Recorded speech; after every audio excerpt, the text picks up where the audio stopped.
Volvo Turbo front oxygen sensor. So that's the bracket, and just basically forget about this and just flip this guy. You notice how it is. Flip it like this and it comes out.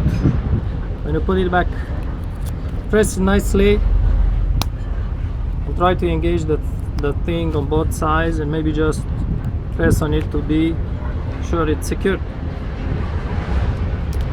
And then what appears to be a rear oxygen sensor, the one after the catalytic converter, the whole idea is to have this red piece.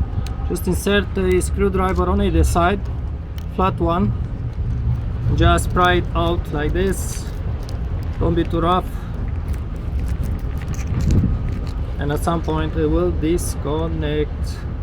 And if you are asking me why it's so complicated, I think the Volvo guy who designed this must have had some post-traumatic stress disorder, because all connectors on these cars are the same, hard to figure out and also to disconnect. Thanks for watching. So you just press down on that thing, right, until you fully have it low.